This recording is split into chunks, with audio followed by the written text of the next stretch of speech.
So the other day we talked about Joe Biden's soft mandate. He drafted a policy that says for businesses that have 100 employees or more, you need to either get the vaccine or get tested once a week. Okay, so now, by the way, we've learned since then, for example, at Fox News, 90% of the people are vaccinated who work there, 9% of the employees, and of the 10% who aren't, they have to test every day for COVID. So there are businesses out there that are way stricter than what this policy is. Again, the policy is 100 employees or more, either get vaccinated or get tested. Now, I support that. Why do I support that? I support that specifically because it is a soft mandate, which is not a hard mandate, and you give people wiggle room. So I think the default should be everybody should get the vaccine, but if you're really, really committed to not getting it and you don't want to get it, I think you should have that out. But yeah, it should be a little difficult. There should be some roadblocks because we should incentivize doing the right thing on this front. Now, I got another story that I'll show you in a little bit. It's what percentage of the people who are getting hospitalized and who are dying from COVID and the people who get severely ill from COVID, what percentage of them are unvaccinated? I'll give you the specifics in a little bit, but I'll just say it's exactly what the hell you think it is. It's well over 90% of people. So, in other words, the vaccine works, the vaccine's effective, it's doing what it was meant to do, and it's good for the entire country, for the community, for all of us as a collective, it's good, and for individuals if you get the vaccine. So, I do think you have freedom, you have liberty, you can opt out of it, but we're going to make the default that you're getting it until you opt out of it. So that's why I like Biden's, move here. Let me say this. I would totally oppose it if it was just, I'm mandating you get the vaccine. I think that goes too far.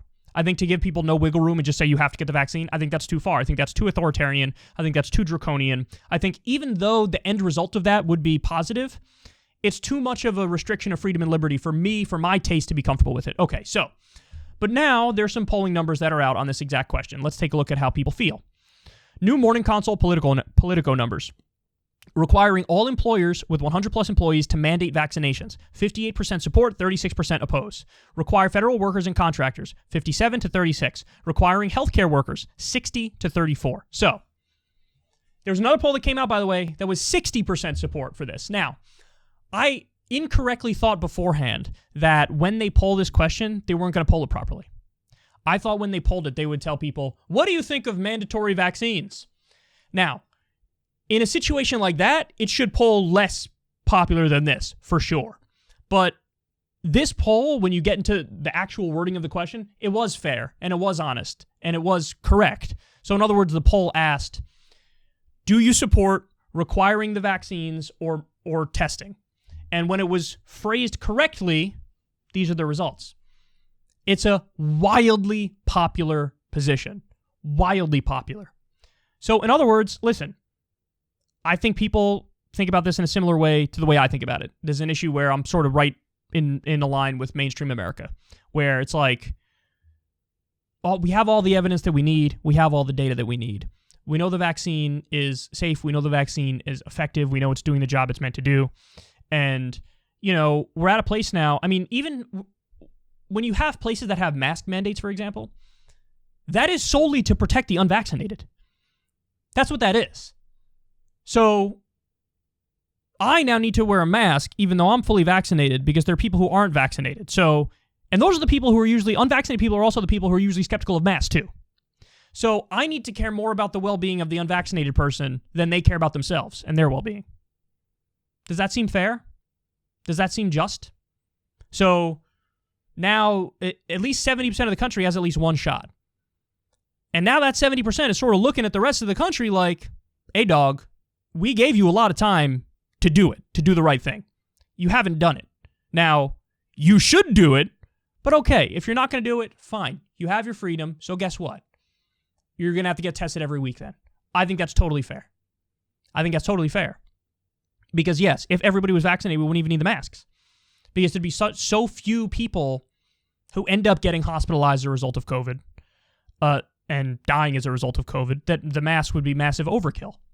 So if everybody had gotten vaccinated already, we could ditch the masks. Or if over 85% or 90% got vaccinated already, fully vaccinated, we could ditch the masks. So Biden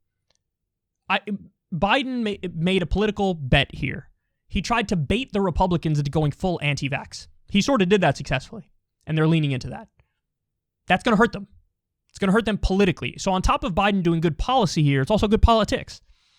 Because basically what you're saying is the 70% of Americans who got the vaccine, you're correct. 30% who didn't, you're wrong.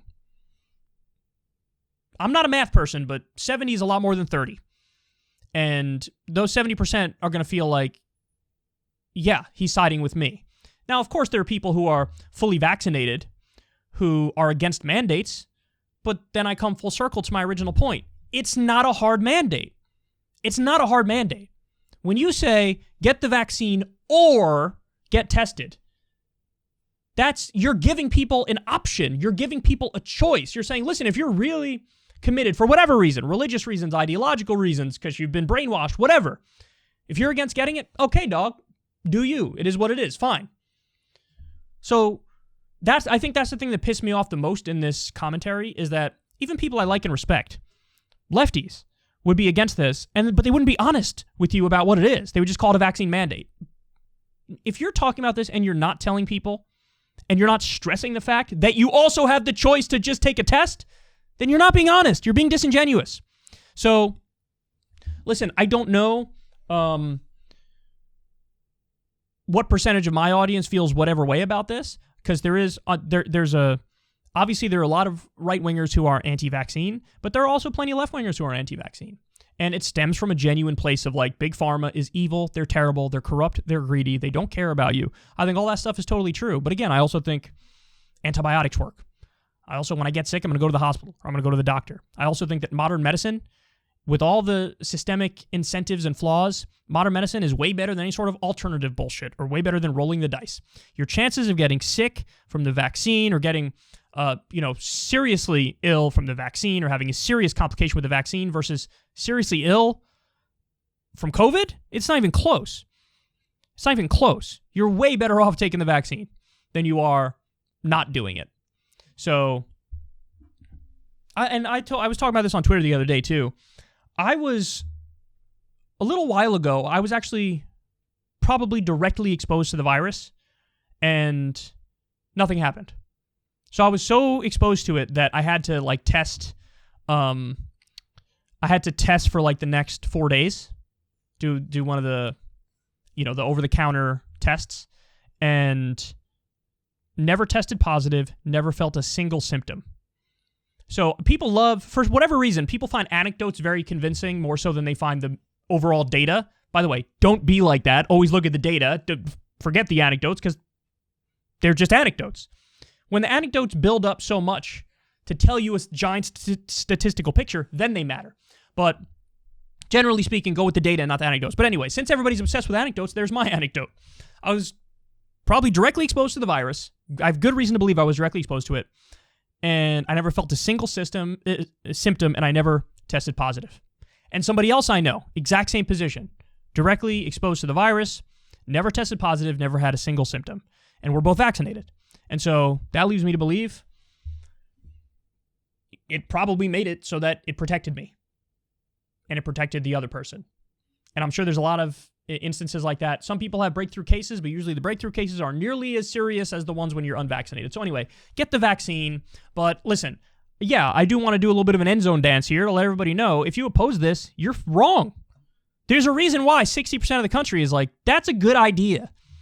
Because we're still in a pandemic. We're in another wave of the pandemic. And it is largely a pandemic of the unvaccinated now. So the idea of trying to get more people vaccinated, which, by the way, this will lead to more people getting vaccinated, giving people that option or the option of a test is incredibly reasonable. It's one of the better things that Biden did. If I'm keeping track here, that executive order to raise the minimum wage for federal workers to $15 an hour, which impacted 400,000 Americans.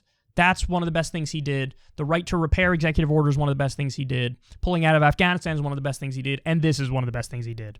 And it's wildly popular for a reason. If it was just a hard mandate, I'd oppose it. It is not just a hard mandate. It's get the vaccine or test. People like it, and I think they're correct to like it.